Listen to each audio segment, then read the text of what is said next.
राधे राधे।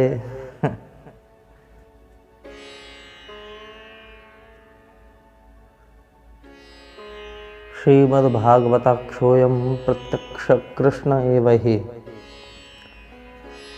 हमारे श्रीमद् भागवत जी जो हैं मेरे भाई, प्रत्यक्ष साक्षात श्री कृष्ण का विग्रह हैं, शब्दमय विग्रह हैं। कहीं आपने पाषाण प्रतिमाओं का दर्शन किया होगा, कहीं काष्ठ प्रतिमाओं का दर्शन किया होगा, कहीं मृत्तिका की प्रतिमाओं का दर्शन किया होगा, लेकिन श्रीमद् भागवत जी जो हैं, आहा हा हा,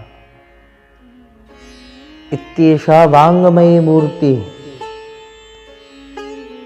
ये जो है भगवान के शब्दमय मूर्ति है, शब्दमय विग्रह हैं श्रीमद् भागवत श्री ठाकुर जी के।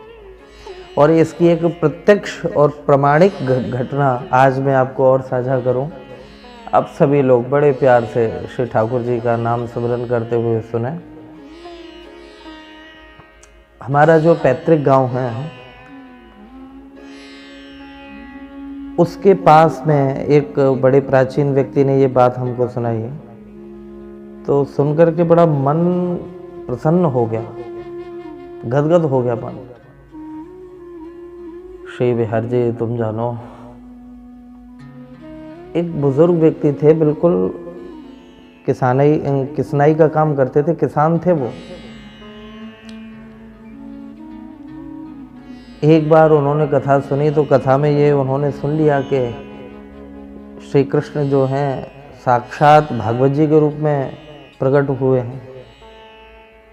तिरोधाय प्रविष्टोयम श्रीमद् भागवतार्णवम, श्री कृष्ण जो है साक्षात श्रीमद् भागवत जी के रूप में उस भागवत रूपी समंदर में प्रवेश कर गए। तो जब ये उस बुजुर्ग ने सुनी, एक दिन की कथा सुनी, भैया किसनाई का काम करते थे, किसान थे वो, दिन भर खेतों में लगे रहना, बड़ी प्यारी घटना है मेरे भाई, बड़ी प्यारी घटना। एक बार उनके मन में ये भाव जागृत हुआ कि चलो कन्हैया के वृंदावन होकर के आते हैं। और जब वो वृंदावन पधारे और वृंदावन खूब यहाँ पर दर्शन किया, खूब चारों तरफ, उन्हें चारों तरफ वही अनुभूति हो कि ये कन्हैया का वृंदावन है, ये मेरे प्यारे का वृंदावन है, ये मेरे ठाकुर जी का वृंदावन है। किसी कथावाचक से उनकी भेंट हुई, मुलाकात हुई, चर्चा हुई कि प्रभु ये श्रीमद् भागवत जी की कथा कराने का क्या खर्चा आता है। सहज भाव से पूछ दिया, और कितने दिन में कथा हो जाती है।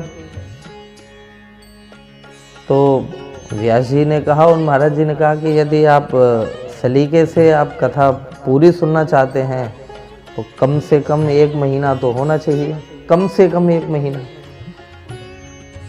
और संक्षेप में और सारगर्भित रूप से यदि सुनना चाहते हैं तो 7 दिन। जब ये बात सुनी तो वो भौंचक के रह गए कि भाई मेरा तो काम किसानी का है, मुझे तो दिन में 1 घंटे की भी फुर्सत बड़ी मुश्किल से मिलती है। तो बोले महाराज मैं ऐसा क्या करूं जिससे मुझे भागवत जी के दर्शन पुण्य श्रवण का लाभ प्राप्त हो जाए। तो वो जो महाराज थे, जो व्यास जी थे, वो बड़े भक्त हृदय थे। उन्होंने एक बड़ी प्यारी बात कही, बोले बाबा आप एक काम करो कि अगर आप वो दर्शन श्रवण लाभ का पुण्य प्राप्त करना चाहते हैं, मजबूरी है आपकी, तो एक काम करिए, श्रीमद् भागवत जी की पोथी यहीं से आप ले जाओ अपने घर में, और घर में ले जा करके कुछ न कर पाओ तो 1 श्लोक, अरे 1 श्लोक न कर पाओ, आधा श्लोक भी न कर पाओ तो 4था चरण किसी बच्चे से पढ़वा लिया, खुद पढ़ लिया, इन प्रकार। अरे इतना भी ना बने तो रोज तिलक चंदन तो कर दिया करो श्रीमद् भागवत जी पर, रोज तिलक चंदन तो कर दिया करो, आरती कर दियो, प्रणाम कर लिया करो, और इस भाव से कि ये साक्षात ठाकुर जी हैं, साक्षात ठाकुर जी हैं।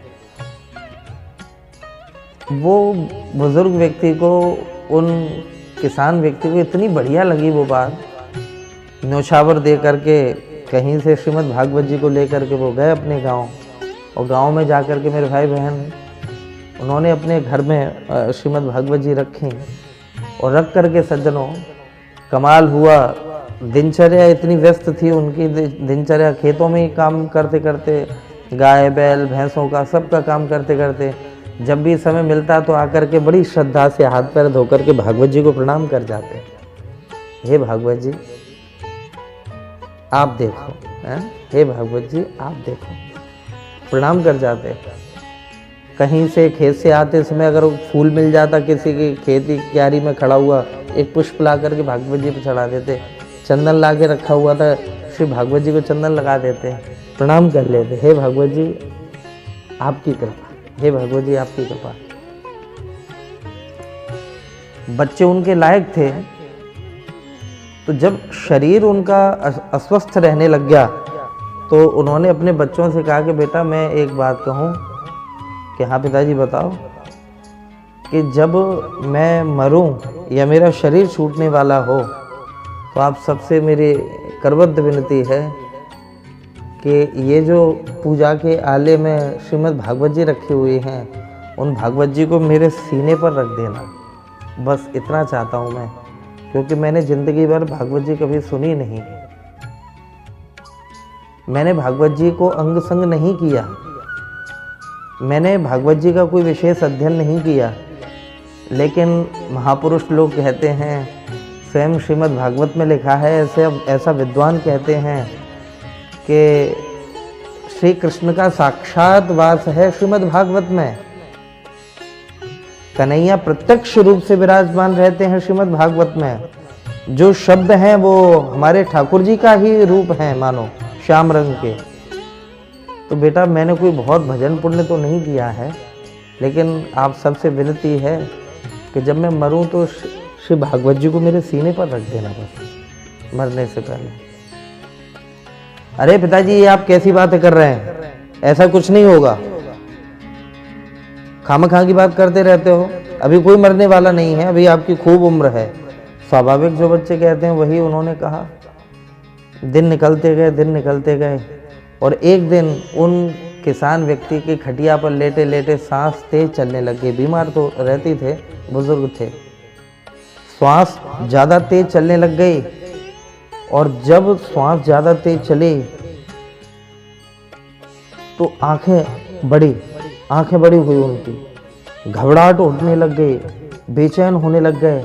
मेरे भाई बहन जब बेचैन हुए तो किसी बच्चे ने आवाज़ लगाई कि अरे दादाजी की तबीयत खराब हो रही है, दादाजी की तबीयत खराब हो रही है। और मेरे भाई बहन जिस समय आकर के उन बुजुर्ग को देखा, घर वालों ने उन चारपाई पर खटिया पर लेटे हुए उन बुजुर्ग को देखा, तो वो बार बार लंबी सांस भरते भरते उधर घर की तरफ इशारा करें।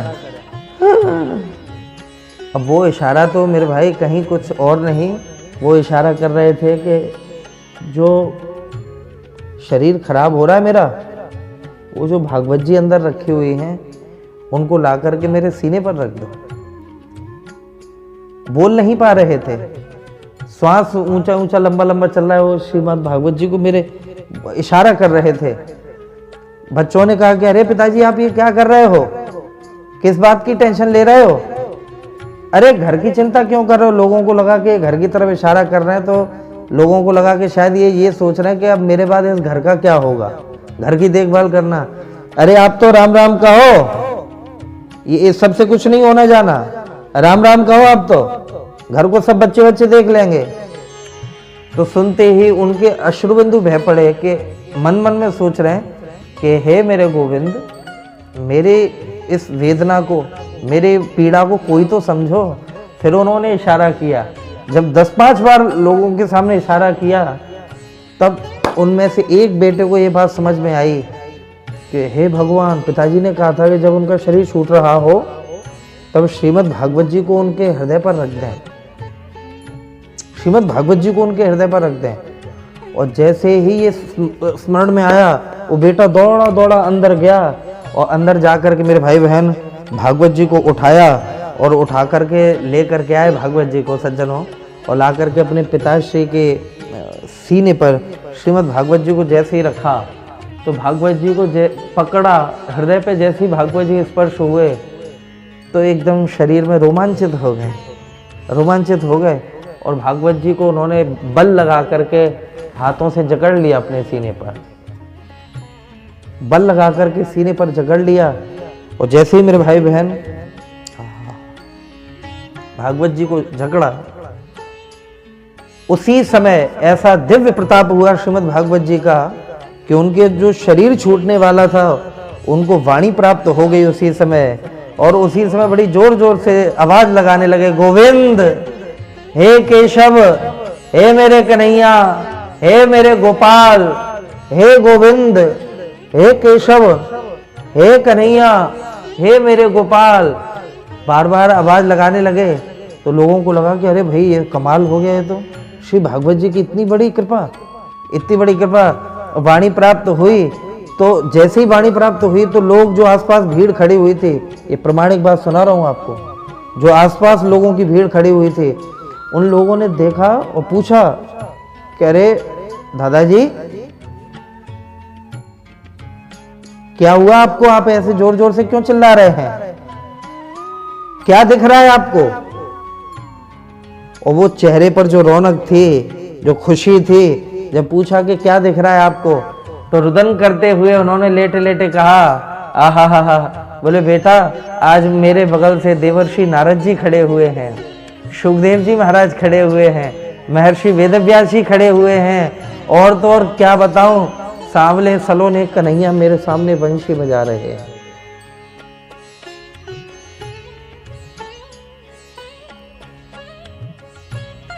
सांवले सलोने कन्हैया मेरे सामने वंशी बजा रहे हैं। और जब ये बात सुनी तो लोगों ने कहा कि अरे दादाजी, अरे पिताजी, कहाँ जा रहे हैं आप अभी? बोले बस अब मैं वहीं जा रहा हूँ जहाँ इस जीवन को जाना चाहिए, अब मैं वहीं जा रहा हूँ। मुझे साक्षात सर्वेश्वर लेने के लिए खड़े हुए हैं, अब मेरा मन बिल्कुल कर रहा है कि आप ही के साथ चला जाऊँ मैं। और इतना कहते कहते बोलते बोलते उस किसान, उस बुजुर्ग व्यक्ति ने श्री कन्हैया का दर्शन करते हुए भागवत जी में अपना शरीर छोड़ दिया। हे मेरे गोविंद, शरीर छोड़ दिया। आप जरा कल्पना करें, क्योंकि विद्यावताम भागवते परीक्षा, विद्यावतों की परीक्षा जो है श्रीमद् भागवत में होती है। विद्यावान, विद्यावत है? ऐसे हमारे श्रीमद् भागवत जी, हा, ऐसे प्रत्यक्ष हमारे ठाकुर जी के विग्रह श्रीमद् भागवत जी हैं, जो आज भी कलयुग में अनंतानंत जीवों का उद्धार कर रहे हैं। मैं आप सबसे एक प्यारी बात कहूं कि एक समय, आप जितने बुजुर्ग लोग सुन रहे होंगे उन्होंने अपने जीवन में ये अनुभव किया होगा कि एक समय वो था जब जगह जगह लोगों को भूत पलीत मिलते थे, भूत प्रेत पिशाच मिलते थे, जगह जगह मिल जाते थे, कई घरों में मिलते थे। लेकिन आपने गौर किया अब आजकल कहीं कोई भूत प्रेत इत्यादि मिलते हैं क्या? नहीं। क्यों?